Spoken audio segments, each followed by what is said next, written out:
Bismillahirrahmanirrahim. Assalamualaikum warahmatullahi wabarakatuh. Perkenalkan di sini dari kelompok 7 dengan materi ilmu-ilmu yang berhubungan dengan Al-Quran.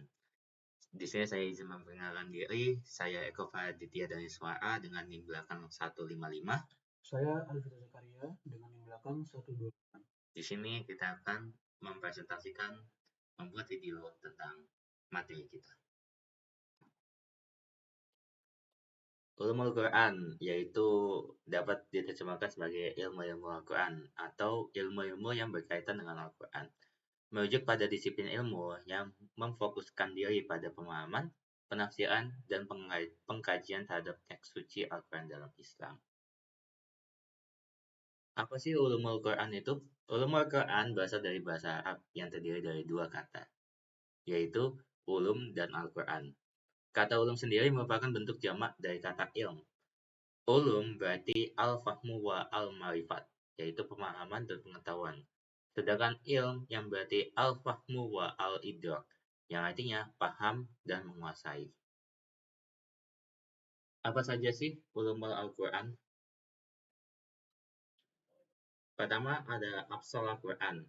Secara etimologi, kata absal adalah bentuk jamak dari kata masal dan misal, yang berarti misal, perumpamaan, sesuatu yang menyerupai, dan bandingan. Sedangkan secara terminologis, masal adalah suatu ungkapan atau perkataan yang disampaikan, dan dalam perkataan itu terdapat sesuatu yang diucapkan. Macam-macam absal. Yang pertama ada absal al-musyaharoh, yang berarti perumpamaan yang di dalamnya menggunakan lafal matsal atau sesuatu yang menunjukkan kepada pengertian lafal tersebut. Contohnya pada ayat Al-Baqarah ayat 17 dan 20 yang berbunyi seperti perumpamaan mereka adalah seperti orang-orang yang menyalakan api. Maka setelah api itu menerangi sekelilingnya, Allah menghilangkan cahaya yang menyinarinya dan membiarkan mereka dalam kegelapan tidak dapat melihat. Mereka ini bisu dan buta, maka tidaklah mereka akan kembali ke jalan yang benar. Atau seperti orang-orang yang ditimpa hujan lebat dari langit, disertai gelap gulita, guru, dan kilat. Sesungguhnya Allah berkuasa atas segala sesuatu. Yang kedua ada absal al-kaminah, sesuatu perumpamaan yang di dalamnya tidak disebutkan secara jelas, baik lafal tamsil atau perumpamaan langsung, keadaan, dan sifat-sifatnya. Contohnya seperti sapi betina yang tidak tua dan tidak muda, pertengahan dari itu. Dan yang ketiga ada absal mursalah, yaitu kalimat-kalimat itu bebas tidak menggunakan lafal tasbih secara jelas, tetapi kalimat-kalimat itu berlaku atau berfungsi sebagai maksol, yang mana di dalamnya terdapat peringatan dan pelajaran bagi manusia. Contohnya, tiap-tiap diri bertanggung jawab atas apa yang telah diperbuatnya. Yang kedua ada qira'at. Secara etimologis, mengumpulkan dan menghimpun. Artinya, menghimpun huruf-huruf dan kata-kata satu dengan yang lain dalam suatu ucapan atau suatu napi. Secara terminologi, menurut hemat penulis, definisi yang mudah dipahami dan dijadikan sebagai acuan. Macam-macam qira'at ada. Pertama, mutawatir. Qira'at yang diriwayatkan oleh sanad dalam jumlah yang banyak bersambung sampai kepada Nabi Shallallahu Alaihi Wasallam dan mereka tidak mungkin bersepakat untuk berdusta. Yang kedua ada masyhur, qira'at yang diriwayatkan oleh sanad dalam jumlah yang banyak, akan tetapi sanadnya tidak mencapai derajat mutawatir. Dan yang terakhir ahad, qira'at yang tidak mencapai derajat masyhur, sanadnya sahih, akan tetapi menyalahi Rams Usmani ataupun kaidah bahasa Arab. Yang ketiga ada aqsam Al-Quran. Definisi aqsam dalam Al-Quran terdapat beberapa ayat yang memberikan penegasan terhadap suatu pernyataan. Aqsam menurut para ulama, aqsam diartikan sebagai ungkapan yang digunakan untuk memberikan peneguhan atau peneguhan sesuatu pesan dengan menggunakan kata aqsam yang disebut adat aqsam. Macam aqsam ada dua. Yang pertama aksam syarih yang dibagi menjadi dua, dan ada kasam mudmar. Yang pertama aksam syarih, yang pertama istitafi, yaitu sumpah yang menjawab al-aksam, banyaknya isyariyah, kalimat yang mengandung harapan, dan huruf kasam yang digunakan adalah ba dan hanya sedikit dalam uslum aksam.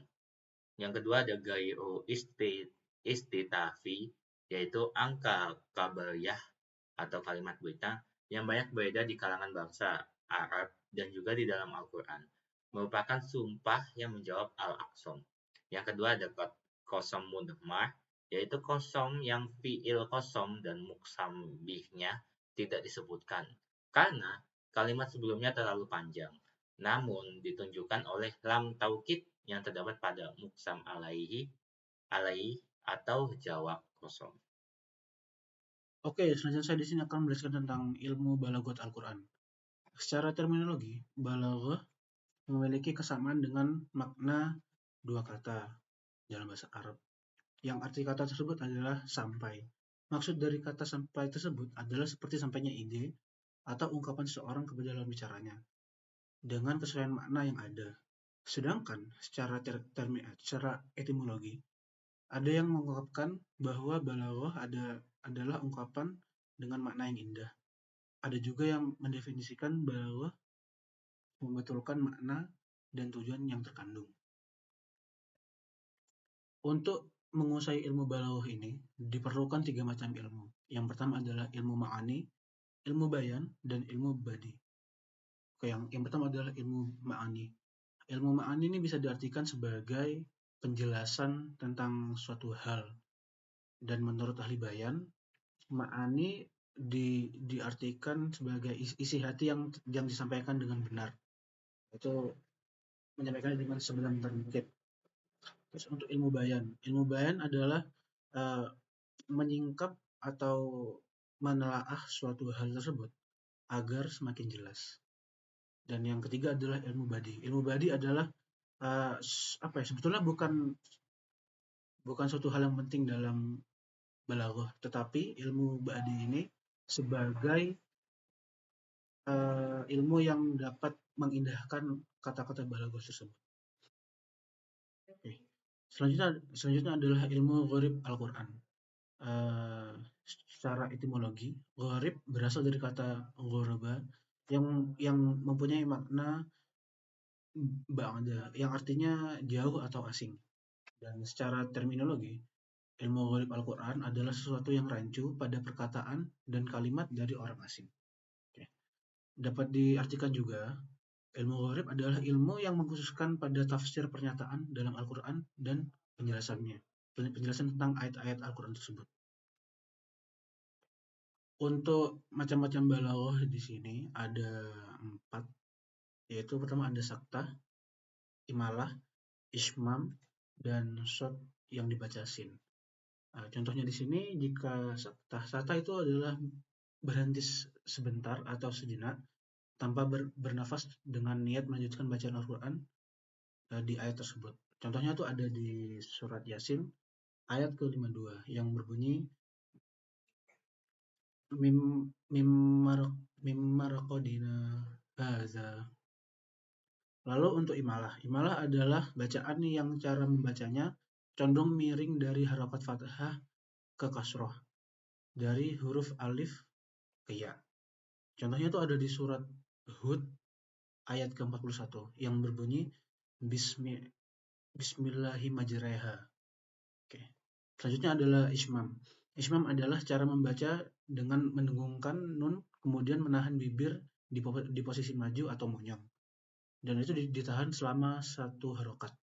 Contohnya ada di surat Yusuf ayat ke-11 yang berbunyi lata mana. Oke. Selanjutnya ada shod dibaca sin. Shod dibaca sin, huruf shod dalam ayat yang dibaca sin biasa. Oleh karena itu di dalam beberapa mushaf terdapat shod yang di atasnya ada sin kecil. Contohnya ada di surat Al-Baqarah ayat ke-245 yang berbunyi Ubaya basutu Selanjutnya ada 3 macam lagi, yaitu ada ba yang dibaca ke mim, yang diidghamkan ke mim, terus ada sukun yang diganti dengan lam, dan yang terakhir ada tashil. Yang pertama ba diidghamkan ke mim. Hukum ini dihukumkan ketika ada ba sukun yang bertemu dengan mim. Maka cara membacanya yaitu diidghamkan ke mim. Contohnya ada di surat Hud ayat ke-42 yang berbunyi arkam ba'na. Oke. Selanjutnya adalah sukun diganti dengan lam. Hukum ini terjadi jika ketika ada lam alif dibaca kasrah pada huruf lamnya, sedangkan hamzahnya tidak dibaca. Contohnya ada di surat Al-Hujurat ayat ke-11 yang berbunyi bi'sal ism. Yang terakhir ada tasil. Tasil yaitu meringankan bacaan antara hamzah dengan alif. Ketika hamzah pertama dibaca jelas dan pendek pada hamzah yang kedua. Contohnya ada di surat Fussilat ayat ke-44. Yaitu yang berbunyi jami'un. Oke, sekian dari kami kelompok 7. Kurang lebihnya mohon maaf. Wassalamualaikum warahmatullahi wabarakatuh.